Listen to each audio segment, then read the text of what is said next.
Salut les amis. L'histoire d'aujourd'hui s'intitule « Ma belle-mère a pris tout son temps pour appeler les urgences parce qu'elle disait que je faisais semblant, mais elle pourra faire semblant d'être morte quand la facture de l'hôpital et le procès arriveront. » Je viens tout juste de rentrer de l'hôpital après que la mère de mon mari a fait quelque chose d'extrêmement stupide, à la limite du malveillant. Cette charmante belle-mère, largement plus de 50 ans, a royalement merdé et m'a envoyé à l'hôpital récemment. Elle et moi, on est comme l'eau et l'huile. Ça vient du fait que je ne fais pas beaucoup de tâches ménagères et que je ne cuisine pas tous les repas pour mon mari. C'est littéralement la seule raison de sa haine, et ce n'est même pas parce que je ne veux pas le faire, il y a une raison. Mon mari est celui qui cuisine la plupart du temps, et nous avons une femme de ménage qui vient 2 fois par semaine. J'essaie de faire de petites tâches à la maison tout en travaillant à domicile, mais la majorité est gérée par mon mari et la femme de ménage. Ma belle-mère est très old school et déteste que je vive ma vie de cette façon. Elle dit toujours que je suis paresseuse et que je gaspille l'argent de mon mari parce que je veux être une femme trophée. Eh bien, mon mari et moi sommes plutôt à l'aise financièrement, donc ce n'est pas comme si nous ne pouvions pas nous permettre de l'aide. En plus, je travaille et je contribue financièrement, même si ce n'est pas autant que mon mari. Et si je ne fais pas beaucoup de ménage ou ne cuisine pas tous les repas de la journée, c'est parce que j'ai un problème médical qui m'empêche de fonctionner pleinement comme une personne normale. Je dois préciser ici que je souffre du syndrome de tachycardie orthostatique posturale, PO. Si vous ne connaissez pas, je vous suggère de le rechercher sur Google. Je sais que je pourrais l'expliquer ici, mais honnêtement je ne sais pas comment le faire de manière concise. Vous pouvez chercher et lire à ce sujet.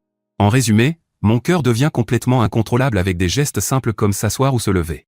Encore une fois, ce n'est qu'un aspect de la maladie et c'est bien plus compliqué que ce que je décris. C'est pour ça que je vous conseille de vous renseigner pour mieux comprendre. C'est une condition médicale horrible, et elle me rend très insécure sur beaucoup de choses parce que je ne sais jamais quand une crise va survenir. La plupart du temps, les gens ne comprennent pas la gravité de ce qui m'arrive ou pensent simplement que je mens ou que j'exagère. Une de ces personnes est cette salope de belle-mère. Elle n'est pas la seule à avoir refusé de croire à mon diagnostic, mais elle est de loin la plus bruyante dans ses doutes. Je ne devrais même pas parler de doute, parce que cette femme était convaincue à 100% que je mentais.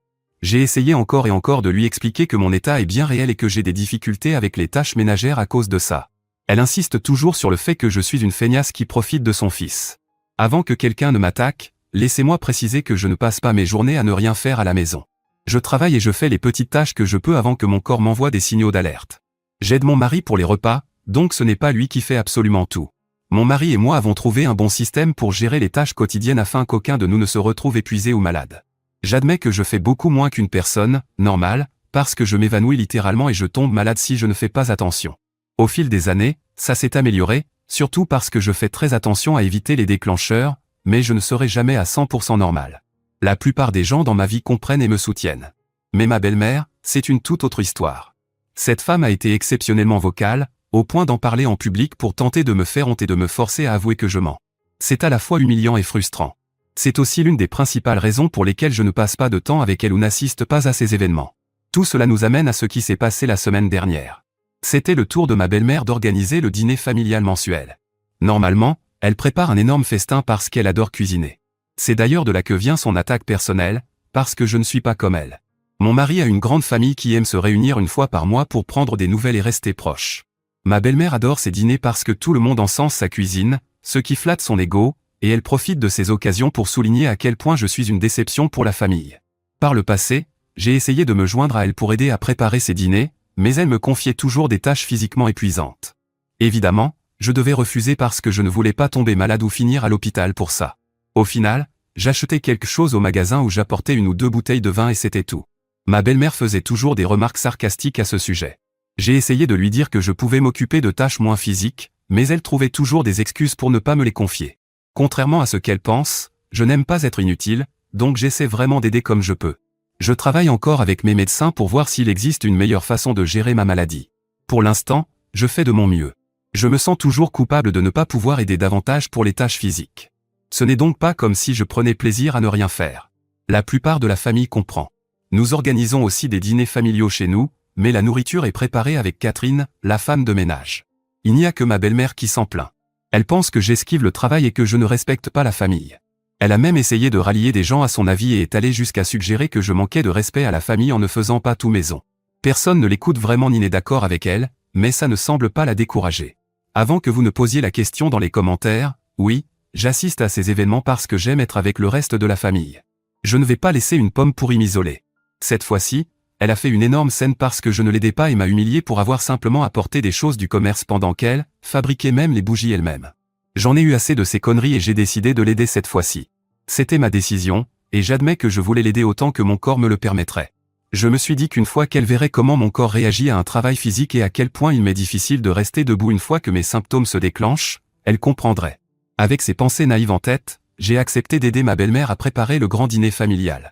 J'ai clairement expliqué que je ne pourrais plus aider une fois que mes symptômes s'intensifieraient. Ma belle-mère n'arrêtait pas de dire que ça irait et que je devais simplement me concentrer sur le fait de venir et de faire un peu de travail. C'est ce que j'ai fait, je suis allé chez elle pour l'aider. Elle voulait de l'aide pour la cuisine. Je ne suis pas chef, donc je ne connais que les bases. Je faisais surtout ce que ma belle-mère me demandait. Elle a commencé par de petites tâches, puis a progressivement ajouté de plus en plus de travail. Les dîners familiaux rassemblent généralement au moins 20 personnes, donc ce n'est pas une exagération de dire qu'il y a énormément à préparer. J'étais principalement chargé de hacher et de couper, mais ma belle-mère me faisait constamment faire des allers-retours entre le salon et la cuisine. Je réalise maintenant qu'elle avait délibérément laissé ses sacs de courses dans le salon pour me faire travailler le plus possible. Au bout d'environ 1 heure, j'ai commencé à ressentir les symptômes du pot. La cuisine était étouffante, surtout à cause d'une mauvaise ventilation et du fait que les 4 plaques chauffaient depuis un moment. Il faisait déjà très chaud ce jour-là, donc être dans la cuisine était un véritable cauchemar. Les allers-retours avec les courses ont aussi fini par me fatiguer. En plus de ça, ma belle-mère me criait constamment dessus en disant que je faisais tout de travers. Les détails exacts de ce qui s'est passé ensuite sont un peu flous, probablement parce que le brouillard mental commençait déjà à s'installer. Quand j'ai laissé tomber une bouteille d'eau en essayant de l'ouvrir et que ma belle-mère s'est mise à me hurler dessus, j'ai réalisé que je tremblais et que j'étais sur le point de m'évanouir. J'ai donc fait ce que je fais habituellement, je me suis assise lentement. J'étais complètement dépassé et j'ai simplement dit à ma belle-mère que j'avais besoin de me reposer un peu, sinon j'allais m'évanouir. Je ne me souviens pas ou je n'ai pas entendu ce que ma belle-mère disait, mais elle criait ouvertement et avait l'air furieuse. À ce moment-là, j'ai probablement eu peur parce qu'elle se montrait agressive. Les personnes atteintes de peau savent que le stress et l'anxiété dans ce genre de situation sont une recette parfaite pour la catastrophe. J'étais trop mal en point pour faire taire ma belle-mère, mais je lui ai quand même demandé d'arrêter 1 ou 2 fois, ou du moins je crois que je l'ai fait. Ce dont je me souviens avec certitude, c'est que je tremblais, je transpirais et je sentais mon cœur battre à toute vitesse. Puis ma belle-mère m'a soudainement attrapé par le bras et m'a tiré pour me relever. Après ça, j'ai pratiquement perdu connaissance. Je me suis réveillé à l'hôpital, avec mon mari paniqué à mes côtés. C'était horrible. J'ai passé 5 jours à l'hôpital parce que j'ai fait une crise assez grave. Mon mari était trop choqué pour pouvoir m'expliquer exactement ce qui s'était passé. Une infirmière m'a dit que mon rythme cardiaque avait probablement dépassé les 200 au moment où je me suis évanoui, et que j'étais proche de tomber dans le coma parce que je n'avais pas été emmené à l'hôpital immédiatement. Il s'avère que ma belle-mère n'a même pas pris la peine d'appeler les services d'urgence avant 15 minutes, lorsqu'elle a finalement compris que la situation était grave. C'est vraiment un miracle que je m'en sois sorti. Cette femme stupide aurait pu me coûter la vie. Tout ça parce qu'elle refusait d'accepter ma maladie. Elle ne m'a pas cru, même quand je me suis effondré juste devant elle. Je ne sais pas pour vous, mais pour moi, c'est totalement hallucinant. Elle a littéralement attendu 15 minutes avant d'appeler le 911. Elle a paniqué et l'a avoué aux ambulanciers, donc je n'invente rien. Ma belle-mère n'a même pas appelé mon mari avant encore 15 minutes, parce qu'elle avait peur de ce qu'il allait dire. Gardez en tête que c'est mon seul mandataire légal ici, puisque ma famille vit dans un autre état. Tout ça m'a laissé sans voix. Ma belle-mère n'a pas été autorisée à me rendre visite à l'hôpital parce que je ne voulais pas d'elle là-bas. Elle n'est pas non plus autorisée à venir à la maison parce que je n'arrive pas à passer au-dessus de ce qu'elle a fait. À peu près tout le monde sait que j'ai fait une crise grave chez ma belle-mère. Elle aurait dû être suffisamment honteuse pour nous laisser de l'espace et s'excuser. Elle s'est excusée, mais elle n'a pas la décence de nous laisser tranquilles. Je ne sais pas pour mon mari, mais ma belle-mère me laisse constamment des messages et des messages vocaux. Ce sont juste des pleurs et des excuses. Elle fait marche arrière à fond, disant qu'elle est désolée et qu'elle n'est pas une professionnelle de santé, donc qu'elle ne savait pas vraiment comment m'aider. Soudainement, maintenant, elle se soucie de moi et dit qu'elle est prête à tout apprendre sur le pot si je veux, pour m'aider à éviter ce genre de crise à l'avenir. Elle dit aussi qu'elle prendra en charge toutes mes factures médicales parce qu'elle se sent horrible à propos de ce qui s'est passé. Donc oui, elle s'est excusée, mais je n'ai aucune envie de lui pardonner. Honnêtement, j'ai même à moitié envie de la poursuivre en justice à cause de son agressivité envers moi. J'avais des bleus au bras. Elle m'a attrapé tellement fort en essayant de me forcer à me lever. L'hôpital a tout documenté. On m'a dit que je pouvais porter plainte contre ma belle-mère si je le souhaitais, et que je devrais au moins le signaler à la police. Je pense que ma belle-mère en est parfaitement consciente, surtout que mon beau-père décédé était policier. J'ai le sentiment que c'est pour ça qu'elle fait marche arrière et supplie qu'on lui pardonne maintenant. Elle prend même de mes nouvelles tous les jours, comme si on était les meilleurs amis. Elle s'est même présentée chez nous, mais mon mari a réussi à la faire partir. On m'a mise au repos complet au lit au moins pour cette semaine, donc je ne fais rien d'autre que rester allongé.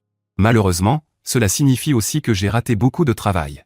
Je ne sais pas si ma belle-mère couvrira réellement mes frais médicaux. J'espère qu'elle le fera, parce qu'il n'y a aucune chance que je puisse tout payer de ma poche. En plus, je pense qu'elle me doit une forme de compensation pour le travail que j'ai perdu. Ces manigances m'ont coûté cher et je ne pense pas que ce soit à moi d'en assumer les conséquences financières. Franchement, je me fiche qu'elle reste hors de ma vie, mais je suis consciente que beaucoup de dynamiques familiales changeraient si je décidais d'aller plus loin légalement. Et en plus, je ne suis pas dans le meilleur état physique ou mental en ce moment. Je ne sais pas si j'ai envie du stress supplémentaire qu'impliquerait un procès. Je n'en ai même pas encore vraiment parlé à mon mari, donc je ne sais pas ce qu'il en penserait. Je sais que mes amis et ma famille me diraient immédiatement d'y aller à fond. Ils me le disent déjà, même sans que je parle de poursuite. Mais encore une fois, ce sont mes proches, et j'aimerais avoir un point de vue plus neutre. J'aimerais pouvoir ajouter plus d'informations, mais j'ai déjà beaucoup écrit et je manque d'énergie, donc je vais m'arrêter là. N'hésitez pas à donner votre avis et à aider cette pauvre femme clouée au lit. Eddie, d'accord, certains d'entre vous deviennent un peu accusateurs et je n'aime pas ça. Vous vous demandez pourquoi je me suis mise dans une situation aussi dangereuse. Eh bien, ce n'était pas mon intention. Je pensais simplement pouvoir montrer à ma belle-mère ce qui se passe quand je fais du travail physique, pour prouver que je ne suis pas une menteuse paresseuse. Elle ne me voit jamais quand je fais une crise, seulement quand je vais bien. Naïvement, j'ai pensé qu'elle changerait d'avis en voyant de ses propres yeux à quel point ça peut devenir grave pour moi. Peut-être que j'ai été stupide ou naïve, mais je ne pensais vraiment pas que ça irait aussi loin. Je ne suis pas assez inconsciente pour me mettre volontairement en danger extrême juste pour prouver un point. Je sais comment gérer mes symptômes, donc je pensais éviter une crise sévère. Je ne pensais pas non plus que ma belle-mère allait encore aggraver la situation. J'ai essayé de désamorcer en m'asseyant et en reprenant mon souffle. J'aurais essayé de me rendre lentement jusqu'au canapé pour m'allonger ou de demander son aide pour ça. Honnêtement, j'aurais été parfaitement bien si elle m'avait simplement laissé me reposer un peu. Ce sont ces actions qui ont provoqué cette crise grave. Pour être totalement honnête, la dernière fois que j'ai fait une crise aussi sévère, c'était à la fin du lycée. Depuis, j'ai été suffisamment effrayé pour éviter toute activité qui aggrave mon état dès que les symptômes apparaissent. Mon mari a toujours été extrêmement compréhensif et fait tout pour que je récupère le plus vite possible. Je reconnais mon erreur de ne pas avoir inclus plus de détails sur mon mari dans le post initial. En réalité, c'est un homme très soutenant et responsable qui dit à sa mère d'arrêter à chaque fois qu'il le peut. Le problème, c'est que ma belle-mère est têtue et se moque complètement de ce que mon mari lui dit. Elle est convaincue qu'il agit selon mes désirs parce qu'il est aveuglé par l'amour. Ce sont ses mots, pas les miens. Je pense que l'une des raisons pour lesquelles elle cherche constamment la confrontation, c'est que mon mari n'est pas d'accord avec son opinion sur mon état et sur son idée que je cherche juste de l'attention. Elle déteste que son propre fils prenne mon parti plutôt que le sien. Lui dire que son opinion est fausse ne sert à rien. Aujourd'hui, mon mari n'a franchement plus envie de parler à sa mère. Il a été terrifié par ce qui s'est passé, et je ne pense pas que la peur soit encore retombée pour lui. Au moins, j'étais inconsciente pendant le pire. Mon mari, lui, a dû gérer activement l'horreur de la situation. Il m'a dit qu'il ne voulait plus rien avoir à faire avec sa mère et qu'il soutiendrait totalement la décision que je prendrais. Il est fermement opposé à lui rendre visite ou à ce qu'elle vienne chez nous. Je pense que mon pauvre mari est traumatisé. Moi, j'ai déjà vécu une crise sévère par le passé, donc ce n'est pas une première pour moi. Mais mon mari n'en avait jamais vu une de cette ampleur et n'aurait probablement jamais imaginé que ça en arriverait là. En ce qui concerne l'assurance, j'en ai une grâce à mon travail. Mais comme la plupart des assurances, elles ne couvrent pas tous les frais. Dans mon cas, les séjours à l'hôpital causés par une belle-mère maléfique ne sont pas couverts à 100%. Certes, si vous vivez au milieu des bois, il existe des assurances contre les ours, mais une assurance contre les belles-mères diaboliques n'a pas encore été inventée. Mise à jour 1. Désolé de ne pas avoir donné de nouvelles pendant un moment. Quand j'ai écrit le post, qui n'était clairement pas court, je me remettais encore de la crise. J'allais mieux, mais pas tant que ça. En réalité, je ne suis toujours pas à 100%, mais j'y arrive petit à petit. Disons peut-être 70%, je ne sais pas. J'étais un peu perdu et je ne savais pas vraiment à qui d'autre parler de tout ça. Dans ce genre de situation, un avis neutre aide toujours. Et vous avez vraiment assuré sur ce point. Vous m'avez aussi poussé à avoir une vraie discussion avec mon mari, parce qu'en réalité, on n'avait pas vraiment parlé de tout ça après mon retour de l'hôpital. Un ou deux commentateurs ici ont dit des choses vraiment ignobles sur mon mari. Vous ne comprenez pas à quel point il a été blessé et choqué quand il a appris ce qui s'était passé. Cet homme a littéralement cru que sa femme allait mourir, et cette idée l'a terrifié. J'ai beaucoup de chance d'avoir un partenaire qui tient autant à moi. J'ai lu ici des histoires où des conjoints abandonnent pour bien moins que ça, ou pire, prennent la défense de la belle-mère. Nous avons tout discuté. Apparemment, ma belle-mère a trop peur de lui pour l'embêter directement. Il lui a hurlé dessus, fou de rage, quand elle lui a raconté ce qui s'était passé. Elle a soigneusement omis de lui dire qu'elle m'avait tiré brutalement pour me relever et qu'elle m'avait blessé. Mais elle a admis que tout s'était passé chez elle. Ça a suffi à plonger mon mari dans une rage aveugle. Il ne lui a plus parlé depuis. J'imagine que c'est aussi pour ça que ma belle-mère est devenue si désespérée de réparer les choses. Quoi qu'il en soit, après en avoir longuement parlé avec mon mari, nous avons décidé d'aller de l'avant et de porter plainte. Nous avons également fait un dépôt de plainte auprès de la police. J'ai suivi tous vos conseils et j'ai engagé des poursuites. Ce n'a pas été difficile, car grâce aux ambulanciers et à l'hôpital, tout était largement documenté. Je n'étais pas sûr que ma belle-mère paierait réellement mes frais médicaux, donc une action en justice nous a semblé être la meilleure option. Mon mari était totalement d'accord. C'est lui qui a dit que nous devions couper tout contact avec ma belle-mère pour un avenir prévisible, voire définitivement. Il est catégorique, il ne veut plus d'elle dans nos vies, et je partage entièrement son ressenti. Nous sommes actuellement en contact avec un avocat, qui nous a dit que nous avions de bonnes chances de gagner si l'affaire allait jusqu'au procès. J'avoue que j'espère surtout un règlement à l'amiable. Je n'ai vraiment pas envie que ça s'éternise, même si je sais que nous sommes dans notre droit. Je vais maintenant me concentrer sur ma récupération et laisser mon mari gérer tout le reste. Si quelque chose change, je vous tiendrai au courant. Mise à jour 2. Je viens donner une petite mise à jour sur la situation. Il s'avère que ma belle-mère n'a absolument rien appris de cette histoire. Elle était pleine d'excuses et de prières jusqu'à il y a quelques jours. Je n'ai sans doute pas précisé dans la dernière mise à jour que ma belle-mère me suppliait d'abandonner la plainte et de laisser tomber.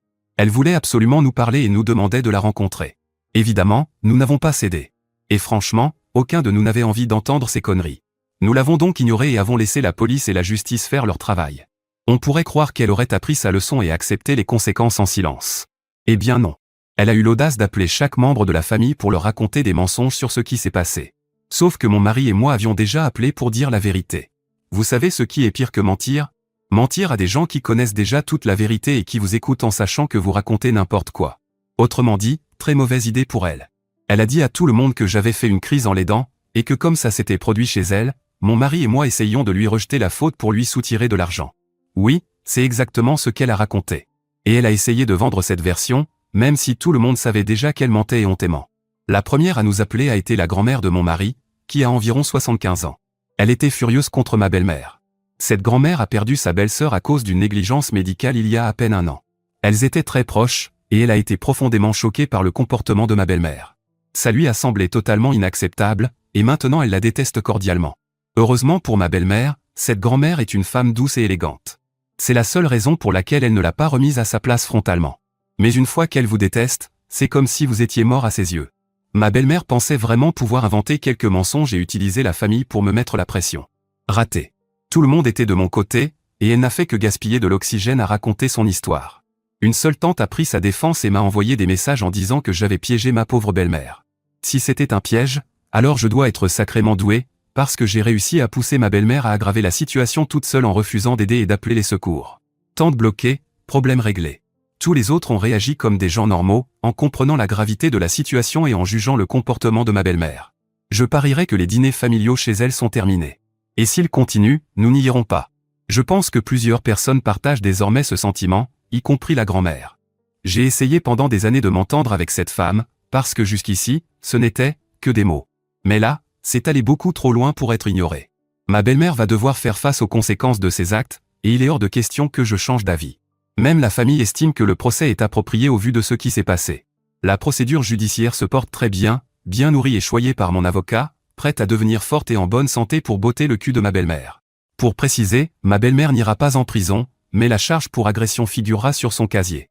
Pour l'instant, presque tout le monde a cessé de lui parler, et chaque tentative de contact de sa part s'est soldée par des reproches et des engueulades de la part des membres de la famille. Le côté positif, c'est qu'en courant partout pour tenter de rallier la famille à sa cause, elle a oublié de nous harceler. Résultat, la paix règne de notre côté. Je ne sais pas si les choses vont encore s'aggraver ou se calmer après ça, mais je vous tiendrai définitivement au courant. Mise à jour 3. Ça fait un moment que je ne suis pas passé sur Reddit. Désolé pour le retard énorme dans la mise à jour. Ce n'est pas comme s'il y avait eu des tonnes de commentaires demandant des nouvelles, alors je me suis dit que je pouvais prendre mon temps.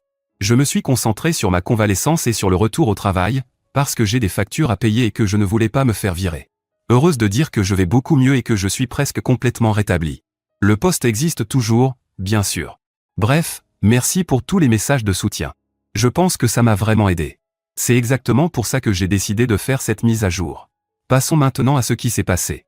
J'espérais vraiment qu'on n'aurait pas à aller jusqu'au tribunal. Heureusement, ma belle-mère a fini par accepter un règlement à l'amiable. Elle ne voulait pas gaspiller de l'argent en frais d'avocat. Nous avons tout réglé avec des avocats présents, et j'ai obtenu un dédommagement raisonnable. Elle a été plutôt coopérative tout au long du processus et n'a pas causé de problème. J'imagine que le fait d'être mise à l'écart et isolée lui a servi de leçon. Il y avait aussi le fait qu'elle se retrouve maintenant dans une situation financière compliquée à cause de ses actes. La grand-mère avait prévenu mon mari et moi qu'elle pourrait contracter une hypothèque sur sa maison juste pour payer le règlement, afin que nous ne soyons pas trop surpris si ça arrivait. Ce n'était pas très surprenant, car ma belle-mère est du genre à dépenser d'abord et réfléchir ensuite. C'est comme ça qu'elle aimait préparer ses grands repas. En plus, elle n'a aucun revenu et vivait essentiellement de l'assurance vie de mon beau-père décédé. Il s'avère qu'elle n'a aucun fonds d'urgence et que ses économies sont dérisoires. C'est entièrement de sa faute, parce que l'argent de l'assurance était conséquent et aurait pu lui durer encore 10 ans si elle avait été un peu plus raisonnable. Mais elle a tout flambé et a dû contracter une seconde hypothèque sur sa maison. Tout ça à cause de sa propre stupidité. Elle a essayé de pleurer auprès des mauvaises personnes, c'est-à-dire tout le monde, et n'a récolté que très peu de compassion. Nous avons dit aux proches que nous ne verrions aucun problème à ce qu'ils l'invitent aux dîners familiaux, mais ils ont répondu qu'elle devait rester chez elle et réfléchir encore un peu à ce qu'elle avait fait. Comme on envoie les petits-enfants au coin pour réfléchir à leurs bêtises. Sauf que ma belle-mère n'est pas une enfant et qu'elle a une hypothèque à payer. J'imagine que ce qui m'est arrivé a vraiment secoué le reste de la famille aussi. Je ne vais pas me plaindre qu'elle ne soit pas présente à ces réunions. Je m'éclate et je profite, parce que personne ne me lance des piques ou ne me traite de paresseuse en permanence. Et aussi moche que ce soit à dire, je pense ne pas être la seule à apprécier la situation. Peu de membres de la famille toléraient vraiment ma belle-mère, à vrai dire. Même mon mari semble de meilleure humeur maintenant que sa mère ne le harcèle plus à propos de chaque détail de sa vie. Ma belle-mère a supplié que nous ne coupions pas totalement les ponts avec elle. Elle l'a fait devant nos avocats. Malgré ça, nous sommes restés fermes et lui avons même dit que nous demanderions une ordonnance restrictive si elle tentait de franchir nos limites. Elle avait l'air triste, mais n'a pas insisté davantage. Ça fait maintenant un mois que l'argent est arrivé sur mon compte. Toujours aucun contact avec ma belle-mère, et ça restera ainsi pour un bon moment. Après avoir goûté au paradis, on n'a pas envie de revenir à ce qui existait avant. Mise à jour 4. Je pense que vous êtes tous un peu horribles. Vous ne vous êtes pas beaucoup inquiétés de ma santé, mais vous avez demandé des nouvelles de ma belle-mère. En gros, si elle souffre, on veut savoir. Vous êtes terrible, mais je vous aime, alors je vais vous faire un petit résumé de la vie actuelle de ma belle-mère. Nous sommes toujours sans contact, et elle ne nous a pas dérangés, ce que j'apprécie, parce qu'avec ma maladie, il vaut mieux éliminer toutes les sources de stress possibles. Nous étions prêts à demander une ordonnance restrictive si nécessaire, mais pour l'instant, nous nous épargnons cette démarche. Les réunions de famille sont tellement agréables que j'en pleurais.